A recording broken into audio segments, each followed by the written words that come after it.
Hallelujah, ঈশ্বরকে ধন্যবাদ দিই। আজকে আরেকটি বাক্য নিয়ে আরেকটা বিষয় নিয়ে আমরা আপনাদের কাছে উপস্থিত হয়েছি। আজকের বিষয় হচ্ছে আমাদের জীবনে, আমাদের ব্যক্তিগত, যারা আমরা বিশ্বাসী বলি, আমাদের ব্যক্তিগত জীবনে মণ্ডলীর উদ্দেশ্য কি, বা এইভাবেও বলতে পারি আমার জীবনে মণ্ডলীর উদ্দেশ্য কি। আপনি কখনো চিন্তা করেছেন মণ্ডলী কতটা গুরুত্বপূর্ণ?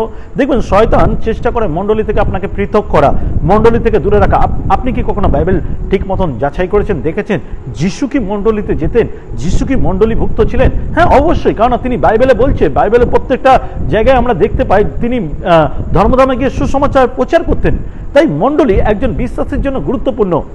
অনেকেই বলবে, আপনাকে অনেকভাবে বোঝাবে যে না মণ্ডলী গুরুত্বপূর্ণ না। এখন দেখেছি অনলাইনে লোকে বিশেষ করে চার্চ করে, যাদের কোনো নিজস্ব স্থায়ী মণ্ডলীই নেই, তারা অনলাইনে মণ্ডলী চালায়। এটা কিন্তু তা নয়। এই মণ্ডলী হচ্ছে ঈশ্বরের সঙ্গে সম্পর্ক গঠন করা। বাইবেলে উল্লেখ করছে যেখানে 2 থেকে 3 জন আমার নামে মিলিত হয় সেখানে স্বয়ং তিনি উপস্থিত। তো যখন ওয়ার্শিপ, আরাধনা একটা মণ্ডলীতে হয় সেখানে ঈশ্বরের উপস্থিতি থাকে। তাই মণ্ডলী কতটা গুরুত্বপূর্ণ যদি দেখি, এফেসীয় তার 3 অধ্যায় 8 থেকে 10, সেখানে বলছে, আমি সমস্ত পবিত্রগণের মধ্যে সর্ব অপেক্ষা ক্ষুদ্রতম হইলেও আমাকে এই অনুগ্রহ দত্ত হইয়াছে, যাহাতে পরজাতিদের কাছে আমি খ্রিস্টের সেই ধনের বিষয় সুসমাচার প্রচার করি, যে ধনের সন্ধান করিয়া উঠিয়া যায় না, যেই ধনের সন্ধান করিয়া উঠিয়া যায় না, এবং যাহা আদি অবধি সমুদয় সৃষ্টিকর্তা ঈশ্বরের কাছে গুপ্ত থাকিয়া আসিয়াছে, সেই নিগুড় তত্ত্বের বিধান কি তাহা প্রকাশ করি। উদ্দেশ্য এই, যেন এখন মণ্ডলী দ্বারা স্বর্গীয় স্থানান্তর, আধিপত্য ও কর্তৃত্ব সকলকে ঈশ্বরের বহুবিধ প্রজ্ঞা জ্ঞাত করা যায়। আমেন। ঈশ্বরের সেই ধন, স্বর্গের সেই পরিকল্পনা, স্বর্গের সেই উদ্দেশ্য, বিশ্বাসী জীবনের উদ্দেশ্য, বিশ্বাসী জীবনের পরিকল্পনা, সমস্ত খ্রিস্টের মৃত্যুর সমস্ত গুপ্ত বিষয়গুলো আমরা কোথায় জানতে পারি?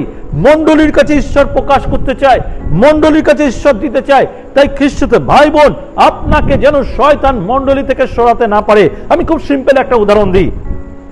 আমরা জানি পুরাতন দিনে রান্না বান্না হতো কিভাবে? চুলোতে, কয়লার চুলের মধ্যে রান্না হতো। আর আমরা দেখতাম মায়েরা কি করতো, অনেক কয়লা দিয়ে নিচে আগুন দিত। যখন কয়লার মধ্যে আগুন ধরে যেত সেটাকে আঁচ বলা হয়। আর সেই আঁচের আগুনে কি করা হতো, কড়া বসিয়ে রান্না করা হতো এবং অনেকক্ষণ চলতো।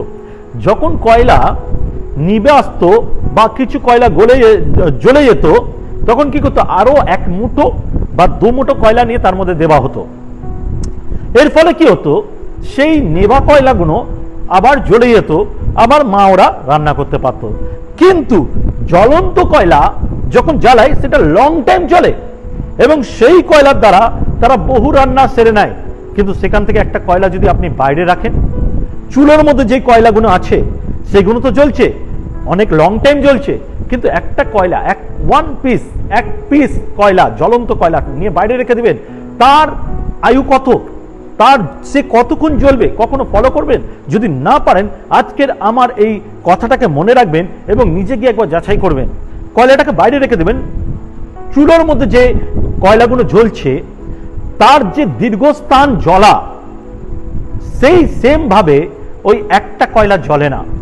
মণ্ডলী বিশ্বাসীদের জন্য পবিত্রতার আগুন, যেখানে মন্দকে পুড়িয়ে ছাই করে, আমাদেরকে যাচাই করে নিতে দেয়। তাই সেই জন্য মণ্ডলীর আগুনে থাকা খুব প্রয়োজন। কারণ যখন আপনাকে শয়তান বার করে নেয়, যখন শয়তান আপনাকে নিয়ে চলে যায়, তখন কি হয়, আপনি মণ্ডলীর সেই আগুন, জ্বলন্ত আগুন, পবিত্র আগুন থেকে বাইরে হন আর আপনার ধার্মিকতা নিভে যায়। তাই খ্রিস্টদের ভাই বোন, আজকের আমি 5টি পয়েন্ট আপনাকে দেখাবো। এই 5টি পয়েন্টের প্রত্যেকটা আলাদা আলাদা পয়েন্ট নিয়ে আমি দেখাবো এবং তার বাইবেল ভার্স দ্বারা আমি দেখাবো। এবং আমি চাই আপনি যাতে মণ্ডলীতে গড়ে ওঠেন, মণ্ডলীর গুরুত্ব, মণ্ডলীর প্রয়োজন, এই সমস্ত বিষয় তুলে ধরবো। তো মণ্ডলীর উদ্দেশ্য, পয়েন্ট নম্বর 1, মণ্ডলীর উদ্দেশ্য ঈশ্বরের প্রতি মনোযোগ আনা। মণ্ডলীর উদ্দেশ্য হচ্ছে আপনি যেন ঈশ্বরের প্রতি মনোযোগ আনেন। আপনার জীবনে যেন ঈশ্বরের প্রতি মনোযোগ থাকে। যেরকম বলছে সক্রিয় তার 8 অধ্যায় 23 পদ, সেখানে বলছে বাহিনীগণের সদাপ্রভু এই কথা কহেন। কে কহেন?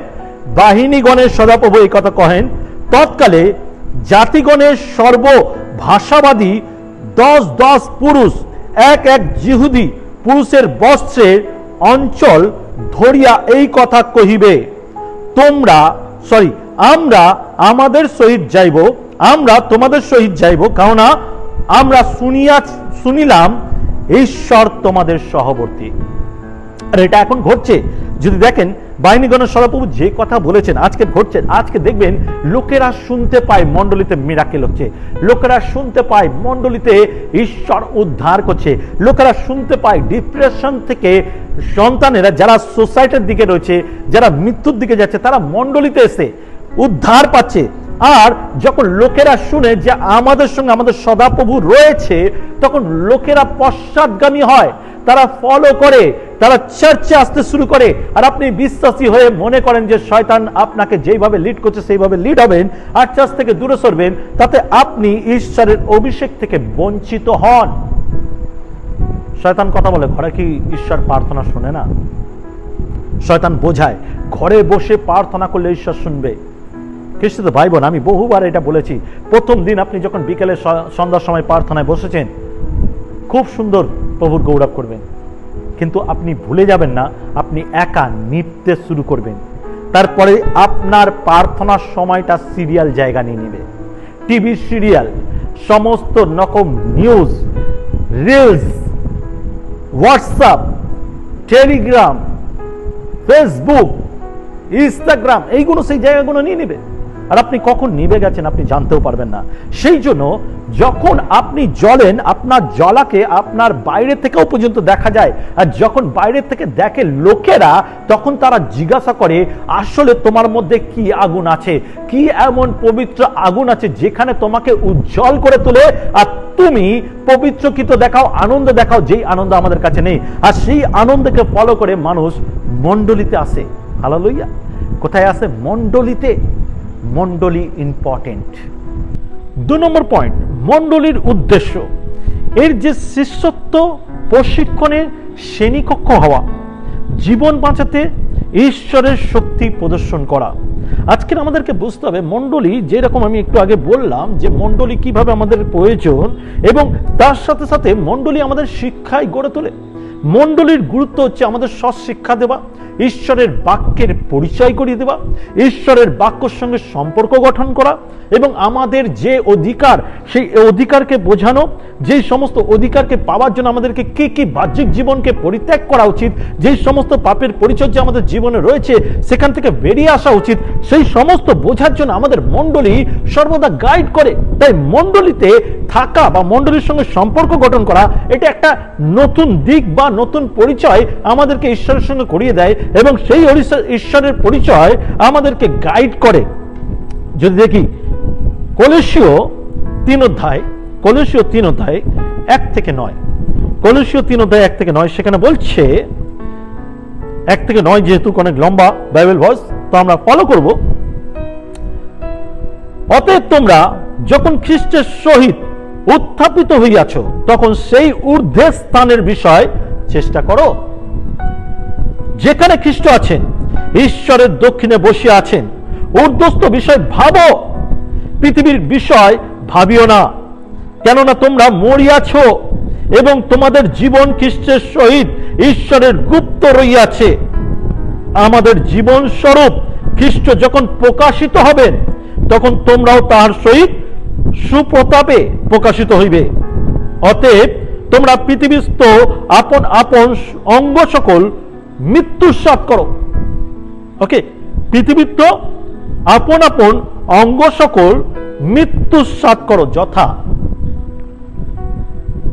বেশ্যাগমন, অসুচিতা, মোহ, কুঅভিলাষ এবং লোভ।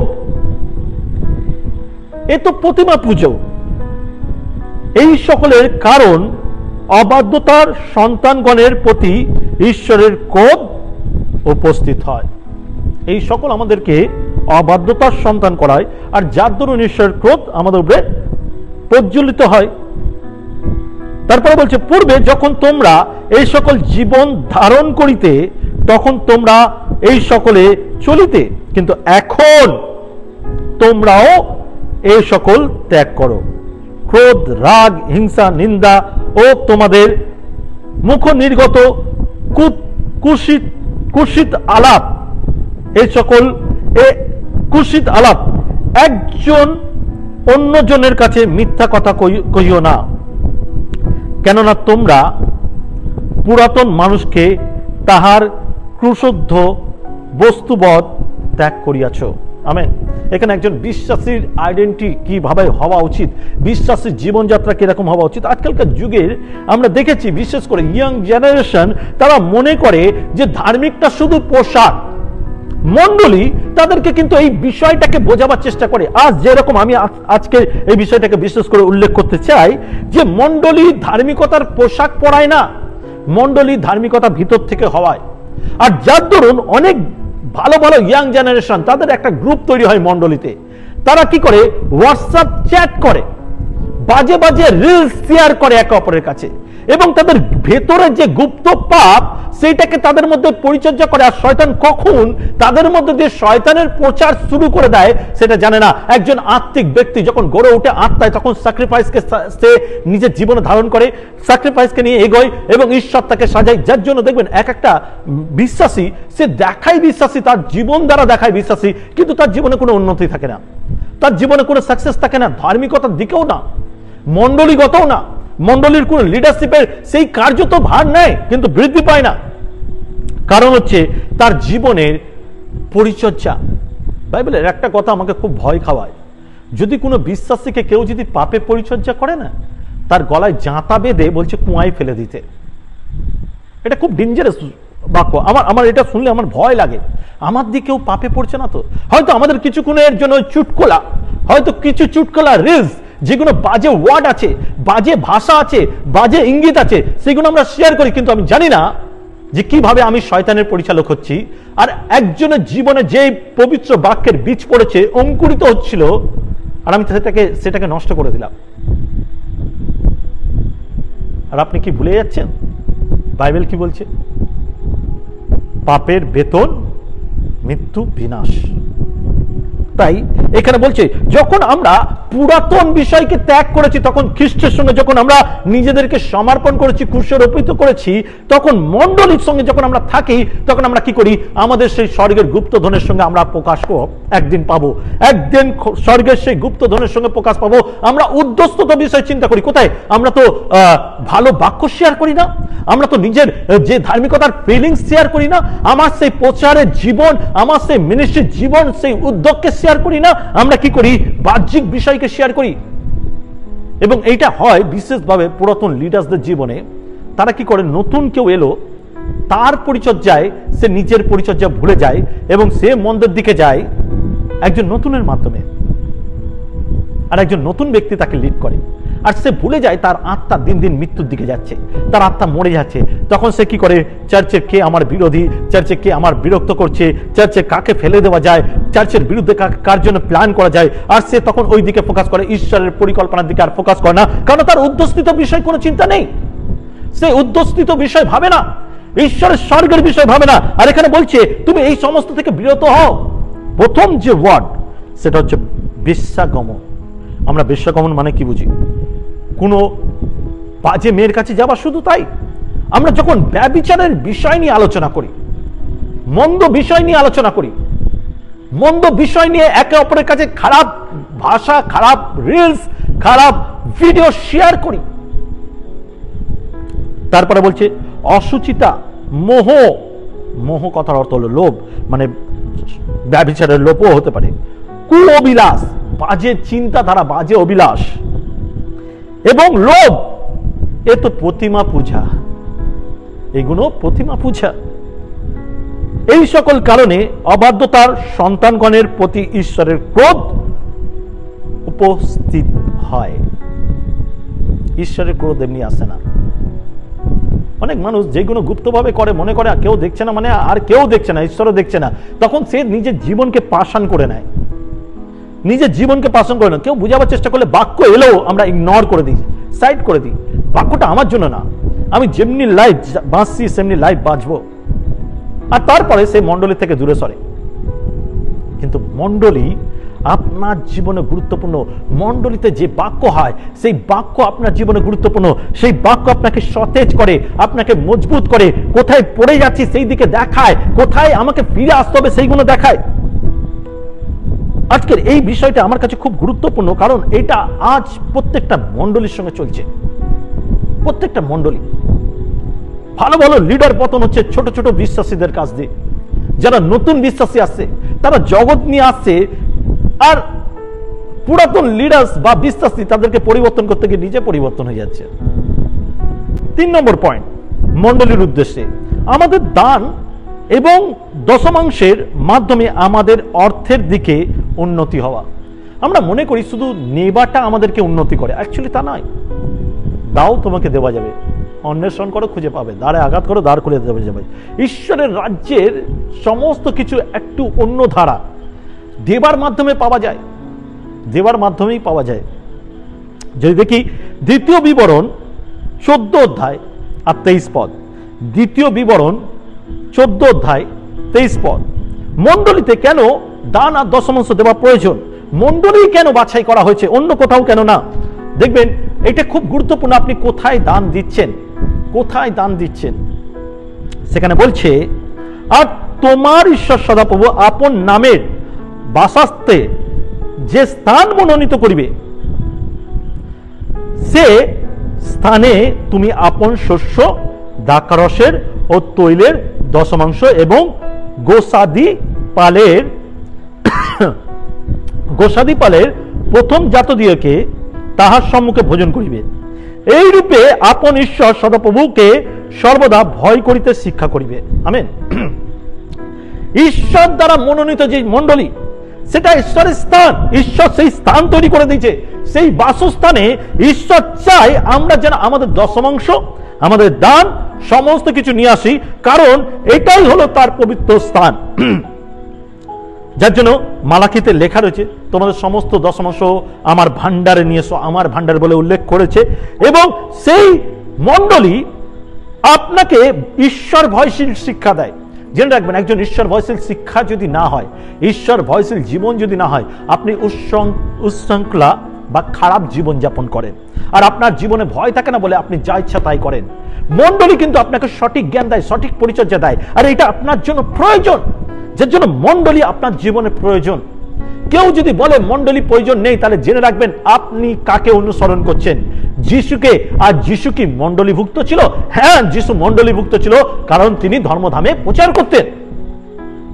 4 নম্বর পয়েন্ট, মণ্ডলীর উদ্দেশ্য এই পৃথিবীতে তাহার মিশন, তার কার্যকে বহন করা, ঈশ্বরের সাথে অংশীদার হওয়া, তার নামে একটি সুস্থতা পূর্ণ মিলনকারী উপস্থিতিকে পাওয়া।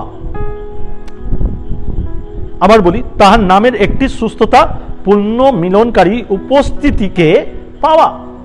ঈশ্বরের সঙ্গে সম্পর্কের সঙ্গে সেই মিলন, পবিত্র মিলন, ঈশ্বরের সঙ্গে সম্পর্ককে পাওয়া। ঈশ্বরের সঙ্গে সম্পর্ক কিভাবে হওয়া যায়? যখন আমরা মণ্ডলীতে আসি, মণ্ডলীর লোকেদের সেবা করি, প্রিয়জনকে সেবা করি, যাদের প্রয়োজন তাদের সঙ্গে কথা বলি, তাদেরকে হেল্প করি। সেইভাবে যেরকম বলছে মথিলিখিত সুসমাচার 25 অধ্যায় 35 থেকে 40, মথিলিখিত সুসমাচার 25 অধ্যায় 35 থেকে 40, মথি তার 25 অধ্যায় 35 থেকে 40, সেখানে একটা স্টোরি দেওয়া রয়েছে, সেটা দেখব। কেননা আমি ক্ষুধিত হইয়াছিলাম আর তোমরা আমাকে আহার দিয়াছিলে, পিপাসিত হইয়াছিলাম আর আমাকে পান করাইয়াছিলে, অতিথি হইয়াছিলাম আর আমাকে আশ্রয় দিয়াছিলে, বস্ত্রহীন হইয়াছিলাম আর আমাকে বস্ত্র পরাইয়াছিলে, পীড়িত হইয়াছিলাম আর আমাকে তত্ত্বাবধান করিয়াছিলে, কারাগ্রস্ত হইয়াছিলাম আর আমার নিকটে আসিয়াছিলে। তখন ধার্মিকেরা উত্তর করিয়া তাহাকে বলিলেন, প্রভু, কবে আপনাকে ক্ষুধিত দেখিয়া ভোজন করাইয়াছিলাম, কিংবা পিপাসিত দেখিয়া পান করাইয়াছিলাম? কবেই বা আপনাকে অতিথি দেখিয়া আশ্রয় দিয়াছিলাম, কিংবা বস্ত্রহীন দেখিয়া বস্ত্র পরাইয়াছিলাম? কবেই বা আপনাকে পীড়িত কিংবা কারাগ্রস্ত দেখিয়া আপনার নিকটে গিয়াছিলাম? তখন রাজা উত্তর করিয়া তাহাদিগকে বলিলেন, আমি তোমাদেরকে সত্য কইতেছি, আমার এই ভাতৃগণের এই ক্ষুদ্রতম দিগের মধ্যে একজনেরও প্রতি যখন ইহা করিয়াছিলে, তখন আমার প্রতি করিয়াছিলে। আমেন। যখন একজন মণ্ডলী ভিত্তিক বা মণ্ডলীর সঙ্গে যুক্ত হন, তখন কিন্তু আপনার সেই সমস্ত লোকেদের প্রতি আপনার করুণা থাকে, মায়া থাকে, যারা আজও সেই মন্দের পথে রয়েছে, বিনাশের পথে রয়েছে, শয়তানের মাধ্যমে তারা সেই অভাবের জীবনযাপন করছে, মৃত্যুর জীবনযাপন করছে। যেরকম আমাদের চার্চের দর্শন অন্ধকারের লোকদের প্রভুতে নিয়ে আসা, আলোতে নিয়ে আসা, মৃত্যুর ছায় যারা রয়েছে তাদেরকে জীবনে নিয়ে আসা। এই কার্যের জন্য তো প্রভু আমাদেরকে চাই আমরা যেন মণ্ডলীতে আসি, নিজে বাঁচি, অন্যকে বাঁচাই। আর এই বাঁচার, অন্যকে বাঁচাবার যে মনোভাব কোথায় থেকে আসবে? এই মণ্ডলীতে আসার দরুন। দেখবেন অনেক মণ্ডলীতে মিশনের জন্য আলাদা করে অফরিং তোলা হয়, এবং অনেকে এগিয়ে আসে, আলাদা করে অফরিং দেয় মিশনের জন্য, গরিব দুঃখীদের জন্য। যেখানে এখনো সুসমাচার পৌঁছায়নি, সেখানে সুসমাচার যাতে পৌঁছায়, একটা টিম যাবে, তার জন্য খরচা যোগায়, তার জন্য সে ডোনেশন করে, অর্থ দেয়, যাতে সে যদিও চাকরি করছে, সে যদিও কর্মক্ষেত্রে রয়েছে, কিন্তু তার অর্থ যেন অন্যের কাছে সুসমাচার পৌঁছে দেয়। খ্রিস্টতে ভাই বোন, আজকের আপনার হৃদয় কি ঈশ্বরের জন্য ক্ষুধিত, তৃষ্ণার্ত? কারণ ঈশ্বর পরিতৃপ্ত করতে চায়।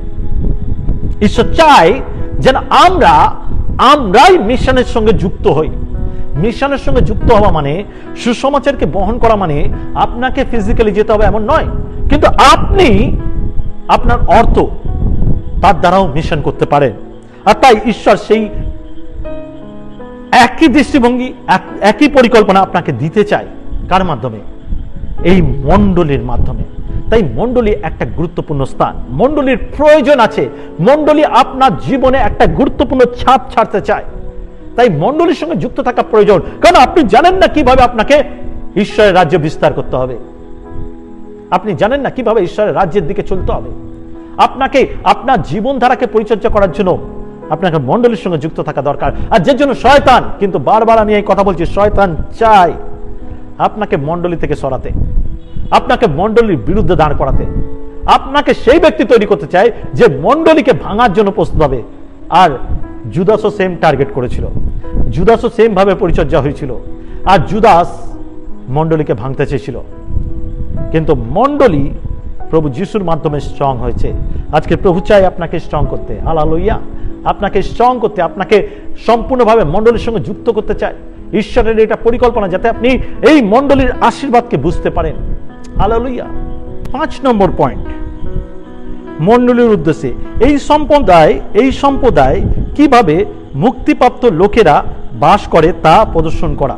একটা মণ্ডলীতে কিভাবে মুক্তিপ্রাপ্ত লোকেরা বাস করে তার একটা উদাহরণ দেখতে পাই। এখানে তারা বাস করতে পারে না যারা অযোগ্যভাবে ঈশ্বরের কাছে নিজের জীবন যাপন করে। ঈশ্বরের কাছে তারা প্রতিজ্ঞাবদ্ধ নয়, তারা নিজের জীবনকে পারফেক্ট ভাবে সমর্পণ করে না এবং সর্বদা ঈশ্বরীয় বিরোধী কাজ করে। তারা কখনো ঈশ্বরের রাজ্যের জন্য হতে পারে না। মণ্ডলী হচ্ছে এমন একটা স্থান যেখানে আপনি সঠিকভাবে নিজেকে পরিচর্যা করেন, আপনার ভুলকে শুধরে নেবার পরিকল্পনা করেন, আপনার ভুলকে আপনি দেখতে চেষ্টা করেন এবং নিজেকে পরিবর্তন করেন। যদি দেখি মালাকি ভাববাদীর পুস্তক 1 অধ্যায় 10 থেকে 13, সেখানে বলছে, আহা, তোমাদেরই মধ্যে একজন যদি কবাট রুদ্ধ করিত। ভাবতে পারছেন, ঈশ্বর বলছে তোমাদের মধ্যে কেউ একজন দরজা বন্ধ করে দাও মণ্ডলী গৃহের, তাহলে তোমরা আমার যজ্ঞবেদীর উপরে বৃথা অগ্নি জ্বালিতে না। বেকার অগ্নি জ্বালাচ্ছ, তোমাদিগতে আমার কিছু প্রীতি নাই। এখানে ঈশ্বর আর সন্তুষ্ট নয়, ইহা বাহিনীগণের সদাপ্রভু কহেন। এবং তোমাদের হস্ত হইতে আমি নৈবেদ্য গ্রাহ্য করিব না, কারণ সূর্যের উদয় স্থান অবধি তাহার অন্তঃস্থান পর্যন্ত জাতিগণের মধ্যে আমার নাম মহৎ, এবং প্রত্যেক স্থানে আমার নামের উদ্দেশ্যে ধূপদাহ ও সূচি নৈবেদ্য উৎসর্গকৃত হইতেছে। প্রত্যেক জায়গায় সবাই পারফেক্টলি ঈশ্বরের জন্য তার জীবনকে উৎসর্গ করছে। এখানে বলছে তার নৈবেদ্য উৎসর্গ করছে, কিন্তু কিছু জন আছে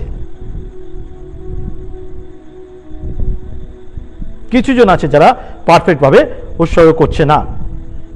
কেননা জাতিগণের মধ্যে আমার নাম মহৎ, ইহা বাহিনীগণের সদাপ্রভু কয়, কিন্তু তোমরা তাহা অপবিত্র করিতেছ। কেননা তোমরা বলিতেছ সদাপ্রভুর মেজ অসুচি, সেই মেজের ফল তার খাদ্য তুচ্ছ।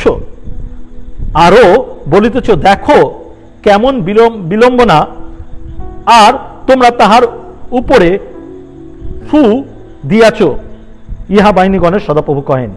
আর তোমরা লুটিত, খণ্ড ও রুগ্ন পশুকে উপস্থিত করিয়াছ, এই প্রকারে নৈবেদ্যের উপস্থিত করিতেছ। আমি কি তোমাদের হস্ত হইতে ইহা গ্রাহ্য করিব?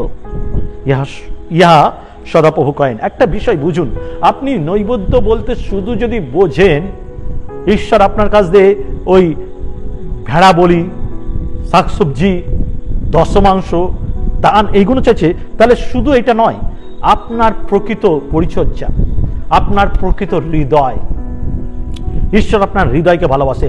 কিছু জন আছে যারা মণ্ডলীতে থাকে কিন্তু তাদের হৃদয় কোনোভাবে পরিবর্তন হয় না, তাদের সবসময় ছালচতুরি, তারা বিষয়গুলোকে দেখে ছালচতুরির ভাবে। কিন্তু ঈশ্বর আমাদেরকে পরিষ্কার একটা দৃষ্টিভঙ্গি দিয়েছে যে তার রাজ্যের সুসমাচার প্রচার করা। তোমার দৃষ্টি, রাজ্যের দৃষ্টি যেন আলাদা হয়, তোমার দৃষ্টি যেন সুসমাচার প্রচারক। আপনি ছলচাতুরিতে জীবনযাপন করতে পারেন না, আপনি বাহ্যিক জীবনযাপন করতে পারেন না, আপনার গুপ্ত জীবন বাহ্যিক থাকতে পারে না। ঈশ্বর চাই আপনার জন্য দরজা বন্ধ করে দিতে। ঈশ্বর আপনার ধন্যবাদ গ্রাহ্য করতে চায় না। যখন আপনি আপনি জীবনযাপন করেন, আপনার ধন্যবাদ, আপনার নৈবেদ্য গ্রাহ্য করতে চায় না।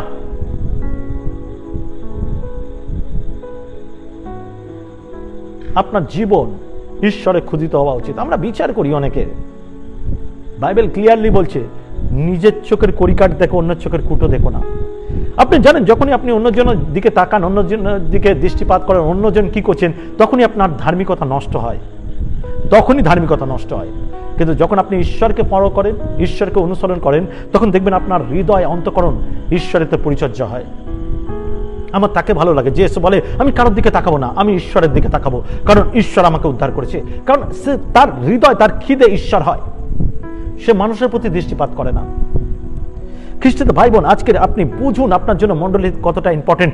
মণ্ডলীর সেই সমস্ত বাক্য পরিচর্যা আপনার জন্য কতটা ইম্পর্টেন্ট। আপনাকে মণ্ডলীতে এসে কিভাবে জীবনযাপন করা উচিত, মণ্ডলী আপনার জন্য কিভাবে নিজের কাছে ইম্পর্টেন্ট করে নেওয়া উচিত, কারণ এই সমস্ত আপনাকে শিক্ষা দেয়, আপনার দুর্বলতায় আপনার পাশে দাঁড়ায়, আপনার জীবনকে পারফেক্ট চালায়। মণ্ডলীর আশীর্বাদ আপনার জীবনকে বহন করে, আর মণ্ডলী আপনাকে প্রমাণ করায় মণ্ডলী হচ্ছে ঈশ্বর, ঈশ্বরের দেহ, যেখানে সত্যি আত্মার আরাধনা হয়। সেইখানে আপনার হৃদয়ের সেই নৈবেদ্য, আপনার ধার্মিকতার নৈবেদ্য, দশমাংশ দান, এই সমস্ত আপনি নিয়ে আসতে পারেন, যেখানে আপনার জন্য আশীর্বাদ রাখা রয়েছে। তাই আজ এই বাক্য যখন আপনি শুনছেন, আপনার জীবনে যে সমস্ত মন্দ বিষয়গুলো রয়েছে, যেগুলো উল্লেখ করে করে বলেছে, ব্যভিচার, লোভ, কামনা, বাসনা, তারপরে ওই সমস্ত বাহ্যিক বিষয়, পিপাসা, ওই পেন সার্কুলার তৈরি করে বাহ্যিক SMS করা বন্ধ করুন। সেই জায়গায় প্রার্থনায় সময় কাটান। আপনার দরুন কেউ যেন বিনাশ না হয়, যেন আপনার গলায় জাঁতা বেঁধে না ফেলার পরিকল্পনা হয়, আপনার দ্বারা যেন লোকে জীবন পায়। আজকের বাক্যকে সিরিয়াস নিন, আজকের বাক্যকে হৃদয় ধারণ করুন। যে কেউ এসে আমার ধার্মিকতাকে নষ্ট করতে পারে না, যে কেউ এসে আমার ধার্মিকতাকে ফিরিয়ে দিতে পারে না। খ্রিস্ট আপনার জন্য মরেছে, ঈশ্বর আপনাকে তার রক্তের মূল্য দ্বারা ধার্মিকতা দিয়েছে, পুনরুত্থান দিয়েছে। আপনার জীবন বাহ্যিক চলুক, এটা ঈশ্বর চায় না। তাই মণ্ডলীতে যখন আপনি আছেন, এটা জেনে রাখুন আপনার দেহ ঈশ্বরের গৃহ। হালেলুয়া। আসি প্রার্থনা যায়। পবিত্র পিতা, আমি প্রার্থনা করি প্রভু আজকের এই বাক্যের জন্য। প্রভু আমি বিশেষ প্রার্থনা করি আজকের এই বাক্য যেন অনেকের হৃদয় পৌঁছায়, অনেকের হৃদয়কে পরিবর্তন করে, যারা এখনো দুর্বল, যারা এখনো প্রভু বুঝছে না, যাদের হৃদয় পাষাণ হয়েছে, প্রভু আমি প্রার্থনা করি তাদের হৃদয়কে গলাও। এই বাক্য যেন তাদের ভেতরে প্রবেশ করে, এই বাক্য যেন তাদের হৃদয় লাগে প্রভু। পবিত্রতা যেন তাদের সঙ্গে কথা বলে, তাদের হৃদয় মন চেঞ্জ করে প্রভু, তাদের আচার ব্যবহার চেঞ্জ করে প্রভু। সে যেন রিয়েলাইজ করে আমি ভুল করছি, আর ফিরে আসার মনোভাব রাখে, মণ্ডলীকে যেন সম্মান করে, হৃদয় অন্তঃকরণ নৈবেদ্য যেন তোমার কাছে নিয়ে আসতে পারে। পিতা, আমি প্রার্থনা করি তুমি তার প্রত্যেককে আশীর্বাদ করো। প্রভু, তোমাকে ধন্যবাদ দিই এই সুন্দর বাক্যের জন্য, আজকের এই বাক্যের জন্য তোমাকে কৃতজ্ঞ ধন্যবাদ দিই, এই সুন্দর সময়ের জন্য ধন্যবাদ দিই। যতজন এই বাক্য শুনছে তোমার আশীর্বাদে পরিপূর্ণ করো, যিশু নামে চাই, আমিন আমিন। আমি রিকোয়েস্ট করতে চাই, যতজন আজকের এই বাক্য শুনলেন, আপনি যদি এই বাক্য দ্বারা কোনো রকম আশীর্বাদ যুক্ত হচ্ছেন, আপনার হৃদয় যদি কথা বলেছে, প্লিজ কমেন্ট করুন, যাতে আমরা বুঝতে পারি ঈশ্বরের বাক্য আপনার জীবনে কাজ করছে, এবং আপনাকে আমরা গাইড করতে চাই, আপনার জীবনে আমরা হেল্প করতে চাই ঈশ্বরের বাক্য দ্বারা। এই মণ্ডলীর সঙ্গে যদি যোগাযোগ করতে চান, নিচে আমাদের অ্যাড্রেস দেওয়া থাকবে এবং আমাদের কন্ট্যাক্ট নাম্বার দেওয়া থাকবে। শুধু তাই নয়, কেউ যদি আপনারা যেহেতু মিশনের বিষয় শুনলেন, আপনারা যদি কোনোভাবে ডোনেশন বা কোনো অফারিং দিতে চান, আমাদের কিউআর কোড দেওয়া থাকবে, আপনারা ওখানে স্ক্যান করলে গুগল পে বা ফোনপে, সেখান থেকে আপনি সেই অর্থ পাঠাতে পারেন। তো আজকের এই বাক্য আপনার জন্য আশীর্বাদের হোক। ধন্যবাদ সহকারে গ্রহণ করুন এবং নিজের জীবনকে পরিবর্তন করুন। ভালো থাকবেন, সুস্থ থাকবেন, সবাইকে জয় যিশু।